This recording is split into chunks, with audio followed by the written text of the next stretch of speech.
My labor will be here in an hour, so we're cutting it a little close on time here. Also, thanks for coming back. Don't try this at home.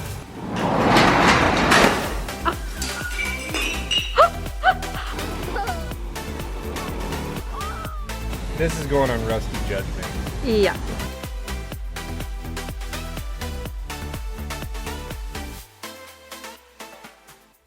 Hey, welcome back to Rusty Judgment, where today the day has already been long for me. It's 10 a.m. Been up since 4 trying to get everything ready for this building. We're putting trusses up today, purlins and roof tin. Got a truck and trailer full of all the wall tin, windows and doors, along with more lumber. The steel dumpster showed up today while I was away. We got work happening over at the split level house that's still on I-beams. I don't know, do you even remember the split level house? Not the cracked house, I'm talking the split level house. We've only done one video on that house. So that house, the roof is completely rotten on.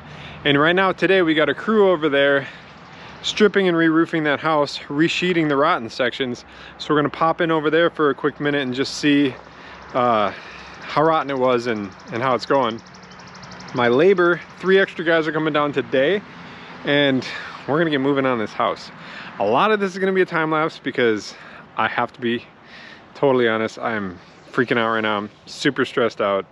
My labor was supposed to be here for 3 days. Now it turns out they're only here for a day and a half. So I want to get as much done as possible in the next day and a half. Can I go up and look at the rotten section? Yeah?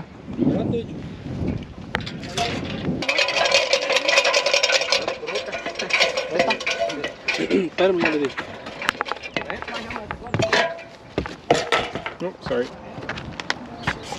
Alright, this is fine. Sí, 84, saltito, pasadito. It was leaking for a while. Okay.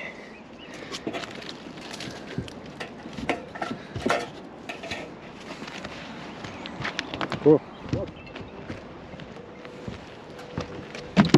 Alright. Alrighty. Cool. Vamos, qué güey. ¿Qué tantos quieres, maldito? Alright, they work fast. Not so bad. The rot isn't as bad as I thought, so that's great. Well, now I'm down here at my in-laws. Still working on trying to find a setup to be able to pick those trusses up. I got a loader running over here. That one is supposed to have the longest reach. Now we're trying to find a set of steel clamp-on forks so we can extend our reach a little further, because that building's 30 feet wide. So ideally, if we could get like 16, 18 feet of reach, that would be the best way to pick those trusses up and boom them over the side of the walls to set them. My labor will be here in an hour, so we're cutting it a little close on time here. So I ended up finding an old I-beam at my in-laws house that then I chain and bindered to the bottom of the loader bucket to give me enough reach to be able to boom the trusses up and over the side of the building so that we could bring all the trusses in from the side. That was what I thought was gonna work out the best. I looked for probably 2 weeks prior to try and find a boom lift that I could rent that was kind of like meant to do this. This is what I came up with to set the trusses. It worked out, but the problem with it was I couldn't see what I was doing with the big bucket of the loader in front of me. So it was a little sketchy setting these trusses, needless to say. Day 2, the roof trusses are on, all the purlins are on, the overhangs are done. We're getting ready to start putting all the roof tin on. My GoPro died a bunch of times yesterday, but we're gonna try and get some tin on the roof, get this thing covered up, and keep moving forward. Pulling all the tin up onto the building looks very quick and easy. It was quicker, but it was a little stressful because I had pre-lined up where all the purlins were gonna go on the trusses based off of measuring the existing tin, because the tin was used off of my father-in-law's buildings. So it already had holes in it from where the purlins are at on his building. Well, so I thought I would be super clever, lay out all the lines on the trusses. When we get the trusses up, then we'll just nail all the purlins on in those locations. We'll just throw pieces of tin up, all the holes will line up. It'll be great. It didn't work out that way. It was actually kind of a nightmare trying to get all of the old used tin to line up with where we lined up the purlins to. And so it took a lot of finagling to get them lined up. Like you would have like out of one piece of tin, you'd probably have 10 different rows of screw lines, and maybe 2 of them wouldn't line up with the purlins below, the rest would. Looking back now in hindsight, I would have done it differently. This shed's coming along lovely. You see I have a roof above me. I'm currently in the shade because I got fried yesterday in the sun all day. So I'm trying to hide in the shade today. So what I'm doing is, you see one window in this building. That is an old window, and then way over here was a window as well. So this side of the building will be all tin. There will be no windows on it. And then this side of the building, I got 4 new windows for the whole building. That window is gonna come out. We're gonna add another one right here. And then I'm gonna, sorry, I'm trying to spin slowly so no one gets sick. And then on this side of the building, right here is gonna have a window, and here is gonna have a window. And then we're gonna put 2 garage doors, one here and one there, on the yard side of the property. So then that will be what you see there. And then over here, we'll put a new service door that I got for it as well. So what I'm doing right now, because I'm trying to hide in the shade, is I am going to be cutting the window openings and then framing in the window frames and then installing the windows on this south side of the building. So that's what we're doing. Also, thanks for coming back. I have the soffit and fascia done on most of the building. I haven't finished it. I wanted to get out of the sun. But the soffit's on the entire building. So is all the J-channel and the trim. So I tried to get all that wrapped up. Then we're gonna do the windows and doors. And then we're gonna start knocking off all the tin on the walls and then re-tinning the entire building. It's gonna look beautiful when it's done. Like, I was really not excited that I have to do this, and I'm still probably not like super thrilled about it. But when it's done, it's gonna look like a brand new building. And that's pretty cool, because I think it'll add a lot of value to the property, and I think it'll add value to the tenant, and it'll just look nice when I drive by. Cutting in a window and installing windows on an existing pole building is actually super simple. I did this to our office building with all the existing tin still on the building. You basically just draw out on the building the size of your window, you lay it out, you cut through all the tin, then you frame in the window size. There's no load on it, there's no structure to it, and so you kind of just pop the window in wherever you want. All right, one tiny little window in, 3 to go. So I set these shims here, which actually worked out really well. We got the right gap there, right gap here, right gap here. It's gonna work out real nice. We're gonna get rid of this because we don't need that. Real nice, I like it. Now we're gonna go do that one. The height of this door was so funny. It was so low because they never filled the elevation of the building to be level. The building was built on a hillside, and so this end of the building that the service door is on, they never brought up the grade to it. So then they just added a doorway back in the day where ground level was at. So then I came in and I leveled out the interior of the building, and then I brought in a ton of fill on the south side of the shed to grade around the building correctly, which then makes this doorway like insanely low. It's probably like 2.5 feet lower than what it should have been by putting it to the right grade of the building. Never done it like that before. It looks so much nicer already. Welcome back to Rusty Judgment. Another beautiful day here in sunny Minnesota. That's kind of weird to say, sunny Minnesota. Anyway, usually it's sunny Florida. So what we're doing today is we're ripping off the tin on here. We're gonna go around the building and do that gable end over there. Some small problems with doing this. It's actually reasonably windy today. And if you can imagine picking up a big sheet of tin in the wind, that would probably go badly. So I'm hoping that I think the wind's coming from that direction.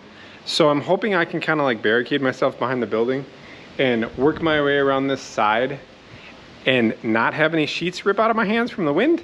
Be able to get them all in there, get the whole wall screwed off, and get it looking like a beautiful new building. That's my hope. Also, some of these purlins, so the boards that like run across, kind of like joining all the poles, those are called purlins. Some of them are rotten on this building, which I've never seen that before. Basically, the tin that's been on this building is most likely the original tin, and it's so like rusty and holy and just kind of broken up that it's actually allowed enough water to get into the building over the years and rotted a decent amount of the purlins off of this building. So some of them you'll see, I'm gonna time lapse this, some of them you'll see me rip them off and replace them with new boards. Those ones would have been rotten. And so hopefully we don't have a lot of that in this wall. This wall over here, that wall has a lot. And so that wall is gonna need a lot of new purlins, but the gable ends should need fairly minimal purlins. I'm all set up to start putting tin on. I did this yesterday and I didn't show it to you guys because I kind of figured it's a lot of footage. So I re-tinned the north gable wall yesterday, and look how beautiful it is. Like the most beautiful thing you've ever seen. So we got to do the rest of it. This is how ugly it looks now. So it's kind of like a grayish color. We did gray walls, white soffits, white fascia, and then a recycled green roof. We did it in that fashion because the gray is in stock, the white is in stock, and the green was free. So I think those colors kind of should jive the best. We considered doing white on the walls, but I don't really want this to be like, I don't know. I don't want it to really stand out when you drive by. I don't want people to drive by and be like, ooh, wow, that's a really bright building. So we went with the gray, thinking that it would just kind of like blend into the property. And I think that's what we achieved. I ran into this issue on the shed that we moved at our own property. That is now going to be my shop someday. I had to take all the old tin off of that building to be able to put the new tin on.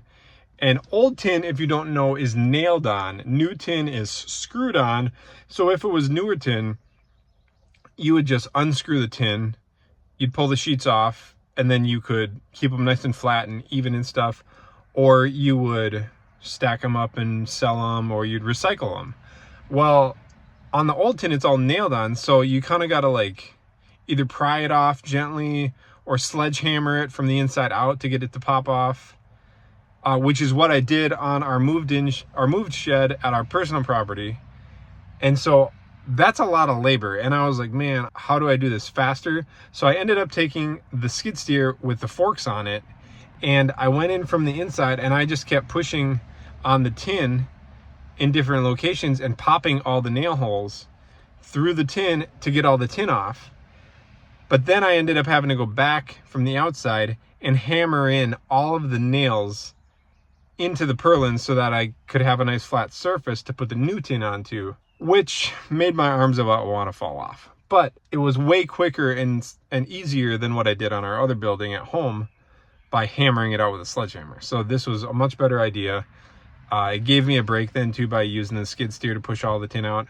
All the old tin that came off, I have a steel dumpster here, and I am going to be recycling all of that tin. So currently all that tin's cleaned up and gone and recycled. So I know that like you can reuse it, but it just, I don't really have the time to manage something like that right now. So it worked out really well. The building, putting all the tin back on, once I got past the windows, ended up going fairly smoothly. It was just a challenge to try and like keep it moving all at once. I didn't want to strip one entire wall and then leave for the day. I wanted to do it all and just continue closing it up as I was going. Wow. I'm beat. The building is beautiful, but my body is shot. It basically looks like a brand new building. I'm pretty happy with it. I'm not done yet. The bulk of the tin's on. I have to do all the corners and all the trim. Man, if I say so myself, it's a pretty building. Super happy with it. Happy that the day is over. I got more stuff to do at home, but it looks so good. And this road is so loud. Yep, that's a good looking building. Well, here's my beautiful used tin roof. It actually turned out really well. I'm super happy with the way the roof turned out. I'm actually kind of surprised. I wasn't excited about the used tin color and all that right away, because I'm not a big fan of the green, but the faded green I think actually looks really good on this roof. The next problem we're gonna have is this tree. This tree overhangs the building quite a bit, and we're gonna end up taking this whole tree down. Probably should have done that before we fixed the building, but you know what they say about hindsight. Yeah, this tree, that guy goes straight up and over the building here. And then that one hangs over it too. That one's got to come down as well. Actually, this whole tree needs to go. So then as far as this side of the building, we ended up getting a quote back on garage doors. So we landed on 3. I ordered 3 doors, 1, 2, and 3. And then this will be a wall with windows there. So we're gonna get finished getting this all framed up, get all the last bit of trim on. And then I think it's about 3 weeks, he said, to get the garage doors to come in. They got to make them. So then I'll have 3 garage doors put in here. But next on Rusty Judgment and the farmhouse is, I think we're gonna attack some of this jungle behind me. There's a wood silo back there. There is, like, these trees are actually laying on the house. These trees are growing up in the foundation of the house. This tree is rotten at the ground. And this guy is laying on top, or laying over the shed roof. Plus a whole bunch of other trimming that needs to be done and landscaping. And so we're probably gonna move into some yard work, even though I know we still got a bunch of work to do in the house. But we've got plans for that. Things are moving forward in the house. We're just gonna bring you guys along with that in a little bit. I almost forgot. We got a new roof on the split level. Look at this thing. Hold on, let me get in a better position here. Ta-da! Isn't that beautiful? We're a big fan of black roofs. So I had them get rid of all of the ridge vents, or all the vents that were in here, and put one ridge vent down the whole thing. And then we capped the chimney because the furnace in the new location is gonna exhaust out the side. So here's our roof. No more rotten hole right here. It looks beautiful. And better yet, now this house is protected, so it can rain all at once and it's not causing more damage on the inside. I'm gonna hop off this roof. Thanks for watching. Thanks for sticking around to the end. I would love it if you subscribe so that we could get to know each other more. Thanks for watching. Bye-bye.